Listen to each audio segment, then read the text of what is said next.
Students, today we're going to discuss about a topic that is embryo development of chapter 2 biology class 12. In this video I'm going to discuss about the topic embryo development, मतलब embryo की development किस तरह होती है। तो सबसे पहले embryo development होने से पहले बनता क्या है, जाइगोट। तो ये बनता कब है, आफ्टर फर्टिलाइजेशन, मतलब जब फर्टिलाइजेशन की प्रोसेस पूरी हो जाती है तो जो फर्टिलाइज्ड एग होता है उसको हम क्या बोलते हैं, जाइगोट या फिर ऊसपोर। अब वो जो जाइगोट बन जाता है तो वो जाइगोट में से क्या निकलता है, एम्ब्रियो, और उसका जो पोटेंशियल होता है एम्ब्रियो का वो क्या होता है कि वो कंप्लीट प्लांट बनाने में हेल्प करता है। तो ये जो एम्ब्रियो डेवलपमेंट है वो दो तरह की होती है, एक होती है development of the dicot embryo, एक होता है development of the monocot embryo. Dicot embryo, di means two, cot means cotyledon, मतलब दो कॉटिलिडन जिसमें बनते हैं एम्ब्रियो के, और मोनोकोट, मोनो मतलब सिंगल, कॉट मतलब कॉटिलिडन, तो जिसमें सिंगल कॉटिलिडन प्रेजेंट होता है। तो आइए डिस्कस करते हैं इसके बारे में one by one. So students, this is the diagram of development of a dicot embryo, मतलब एक डाइकोट एम्ब्रियो की डेवलपमेंट कैसे होती है उसके लिए अलग अलग स्टेजेस प्रेजेंट हैं, ए टू एच, ए से लेकर एच तक यहाँ सारी स्टेजेस प्रेजेंट है, जैसे कि जिसमें कि डेवलपमेंट बताई हुई है एम्ब्रियो की किस तरह होती है। तो सबसे पहले क्या होता है, ऊसपोर की फॉर्मेशन, मतलब मैं जैसे पहले बताया था कि जो फर्स्ट स्टेप होता है वो क्या होता है, जाइगोट या फिर ऊसपोर की फॉर्मेशन होना, जो कि फर्टिलाइजेशन के बाद होती है। तो ये ऊसपोर है जिसको हम प्रो एम्ब्रियो भी बोल देते हैं। तो एम्ब्रियो की फॉर्मेशन होने से पहले जो एम्ब्रियो बनता है उसको हम प्रो एम्ब्रियो बोलते हैं। इसमें आगे एक्सियल डिवीजन होती है, एक्सियल डिवीजन होने के बाद इसमें दो तरह के सेल बनते हैं, एक बनता है सस्पेंसर सेल, दूसरा बनता है एम्ब्रियो सेल। सस्पेंसर सेल जो होता है वो थोड़ा लार्ज होता है और एम्ब्रियो सेल थोड़ा सा स्मॉल होता है उसके कंपेरेटिवली। जैसे कि इसमें बी पार्ट में बताया हुआ है कि division of the zygote into the suspensor and the embryo cells, मतलब जाइगोट जो होता है वो दो सेल्स में डिवाइड हो जाता है। देन उसके बाद फॉर्मेशन होती है थर्ड पार्ट में सस्पेंसर एंड एम्ब्रियो ऑक्टेंट की। ऑक्टेंट का मतलब होता है कि आगे वो चार चार में डिवाइड हो जाता है, सस्पेंसर सेल के भी आगे चार बन जाते हैं, इसके भी चार बन जाते हैं, तो टोटल 8 हो गए। तो सस्पेंसर और एम्ब्रियो का ऑक्टेंट बनना शुरू हो जाता है इसमें। तो फिर क्या होता है फोर्थ स्टेप में, डी पार्ट में क्या बताया हुआ है, फर्स्ट जो सेल होता है सस्पेंसर सेल का उसको हम क्या बोलते हैं, होस्टोरियल सेल। फर्स्ट सेल को होस्टोरियल सेल बोलते हैं। देन उसके बाद उसके जो नेक्स्ट सेल्स बने हुए हैं वो नेक की फॉर्मेशन करते हैं, और नीचे वाला जो पार्ट होता है that is of the embryo cell. इसके बाद जो लेयर प्रेजेंट होती है उसको हम डर्मेटोजन बोलते हैं। डर्मेटोजन के बाद यहाँ पे सारी आगे डेवलपमेंट होती है, सेल्स और डिवाइड करते हैं। तो ई पार्ट आ जाता है नेक्स्ट। ई पार्ट में क्या होता है, जो ग्लोब्यूलर पार्ट, मतलब ये सारा पार्ट जो है वो ग्लोब्यूलर पार्ट है। ग्लोब्यूलर एम्ब्रियो जो होता है वो डिफरेंट रीजन्स दिखाने शुरू कर देता है, रेडिकल के, प्रोकैम्बियम के, ग्राउंड मेरिस्टेम के और डर्मेटोजन के। तो ये सब होता क्या है, इसका क्या मतलब होता है, होस्टोरियल सेल जो था वो पहला सेल था सस्पेंसर सेल का। ये सारी जो नेक बनी हुई है इसकी, इसको हम सस्पेंसर भी बोल देते हैं या नेक सेल्स बोल देते हैं। देन उसके बाद बनता है रूट कैप, रूट टिप, ये दोनों यहाँ पे प्रेजेंट होते हैं। फिर उसके बाद बीच वाला जो स्ट्रक्चर होता है उसको हम क्या बोलते हैं, प्रोकैम्बियम। प्रोकैम्बियम से आगे जाइलम और फ्लोएम की फॉर्मेशन होती है। Then ground meristem, ground meristem वो रीजन होता है जहाँ पे आगे डिवाइड्स करती हैं सेल्स, मतलब 2 से 4, 4 से 8 ऐसे बनते हैं। Then outer layer is of the dermatogen, dermatogen की आउटर लेयर प्रेजेंट होती है।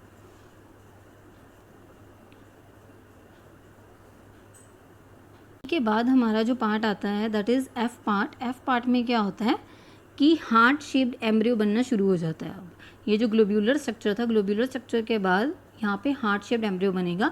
इसमें 2 शॉर्ट कॉटिलिडन्स प्रेजेंट है, ये वाले पार्ट जो आगे जाके थोड़ा सा और ग्रो करते हैं, और ये सब कुछ नेक्स्ट सारा कुछ शॉर्ट प्रेजेंट है।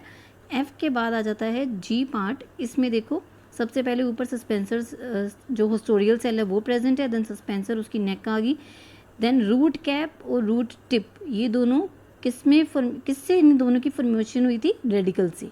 और ये जो दोनों पार्ट होते हैं इनको कॉटिलिडन्स बोलते हैं, जो यहाँ पे शॉर्ट थी अब यहाँ पे थोड़ी सी इलोंगेट हो चुकी है। और बीच वाला पार्ट जो होता है वो उसको हम क्या बोल देते हैं यहाँ पे, प्ल्यूमल।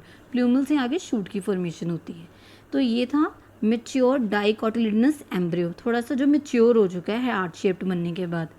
देन उसके बाद यहाँ पे आ जाता है एच पार्ट, जिसको हम टिपिकल डाइकोट एम्ब्रियो बोलते हैं। अब मेच्योर होने के बाद वो फुली मेच्योर्ड है, प्रॉपर हम उसको टिपिकल बोलते हैं, जिसको लैंग्वेज में टिपिकल डाइकोट एम्ब्रियो की फॉर्मेशन अब हो चुकी है। तो ये दोनों कॉटिलिडन्स है अगेन यहाँ पे प्रेजेंट है। कॉटिलीडन्स आउटर कवरिंग्स होगी जो उसकी, प्लूमल शूट की फॉर्मेशन होगी या स्टेम बनेगी जिससे, एपिकोटाइल रीजन अपर रीजन जो होता है कॉटिलीडन के पहले ऊपर प्रेजेंट होता है जो, हाइपोकोटाइल, हाइपो मतलब बिलो, बिलो कॉटिलीडन जो प्रेजेंट होता है, रेडिकल इससे रूट की फॉर्मेशन होती है, एंड देन रूट की फॉर्मेशन होने से ऊपर छोटा सा पार्ट होता है जिसको हम क्या बोलते हैं, रूट कैप.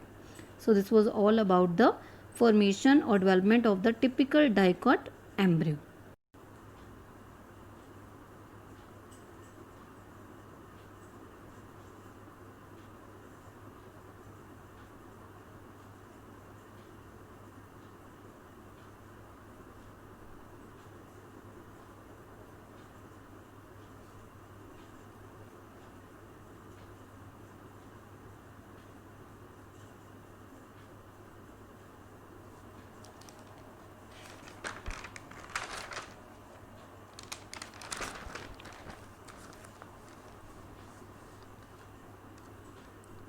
तो स्टूडेंट्स नेक्स्ट हम पढ़ते हैं development of the monocot embryo. मतलब मोनोकोट एम्ब्रियो की डेवलपमेंट कैसे होती है, उसकी भी डिफरेंट स्टेजेस है. जैसे हमने मोनोकोट डाइकोट एम्ब्रियो में पढ़े थे, तो ये भी ए से लेकर एच तक प्रेजेंट है.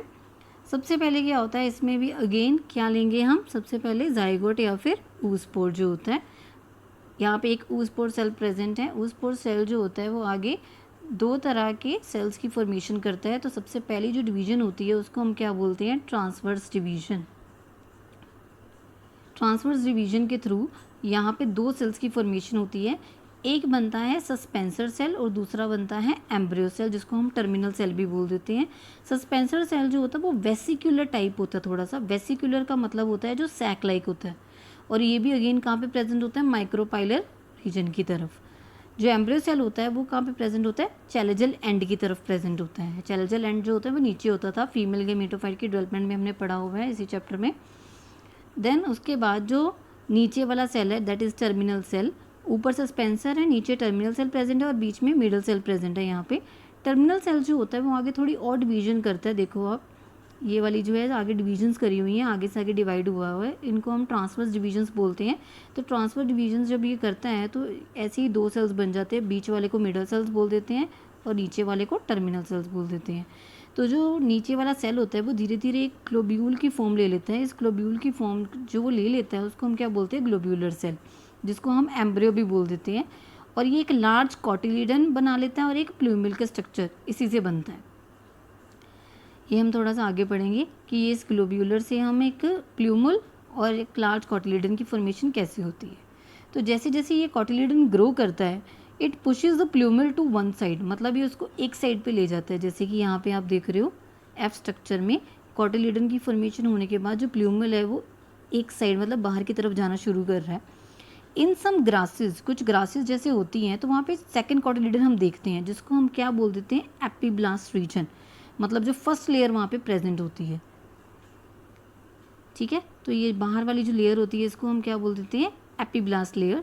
यहाँ पे एक सस्पेंसर सेल है अगेन यहाँ पे. देन उसके बाद रेडिकल रीजन आ गया. फिर उसके बाद आ गया हाइपोकोटाइल रीजन. हाइपोकोटाइल मतलब कॉटिलीडन के नीचे वाला रीजन जो होता है. ये वाला पार्ट जो होता है उसको हम प्लूमल बोलते हैं. प्लूमल से अगेन शूट की फॉर्मेशन होएगी और ये इसको हम कॉटिलीडन भी कह देते हैं. यहाँ पे भी ये रेडिकल पार्ट है और ये भी कॉटिलीडन प्रेजेंट है. देन एच पार्ट जो है वो हमें पूरा उसकी डेवलपमेंट दिखाई दे रही है. मतलब जो मेच्योर बना था मोनोकोट एम्ब्रियो से अब एक टिपिकल मोनोकोट एम्ब्रियो की फॉर्मेशन हुई है. तो सबसे पहला पार्ट जो बनता है उसको हम बोलते हैं स्क्यूटैलम.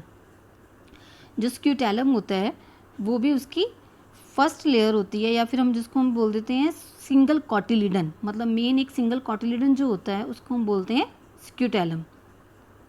देन उसके बाद बनता है कॉलियोपेटाइल जो होता है वो आगे फॉर्मेशन करता है शूट की. एपिब्लास्ट रीजन जो मैंने बताया था अभी, आउटर लेयर जो होती है फर्स्ट लेयर प्रिमिटिव लेयर को हम एपिब्लास्ट बोलते हैं. देन रेडिकल से क्या बनता था, रूट कैप. और रेडिकल की तरफ ही क्या प्रेजेंट होता है, कोलियोराइजा. दो प्रोटेक्टिव शीट्स प्रेजेंट है, एक है कोलियोप्टाइल दूसरा है कोलियोराइजा. कोलियोप्टाइल जो होती है वो शूट एपेक्स को कवर करके रखती है, उसकी कवरिंग की तरह एक्ट करती है. और जो होती है कोलियोराइजा वो रेडिकल को कवर करके रखती है जिससे आगे की रूट की फॉर्मेशन होनी है. सो ये जो मे बी इनको हम क्या बोलते थे, एक्सटेंशंस ऑफ द स्क्यूटैलम. मतलब स्क्यूटैलम क्या था, एक मोनोकोटिलीडन जिसको हम बोलते हैं. तो स्क्यूटेलम की जो एक्सटेंशंस हैं उनको हम क्या बोलते हैं, एक को कोलेप्टाइल और दूसरा कोलोराइज। तो स्टूडेंट्स जितनी भी हमने चेंजेस पढ़ी हैं सारी मोनोकोट एम्ब्रियो में या फिर डाइकोट एम्ब्रियो में, वो सारी जो चेंजेस हैं वो आती है पोस्ट फर्टिलाइजेशन चेंजेस में। और ये जो पोस्ट फर्टिलाइजेशन चेंजेस होती हैं ये आगे हेल्प करती हैं एम्ब्रियो की डेवलपमेंट होने में। Thank you.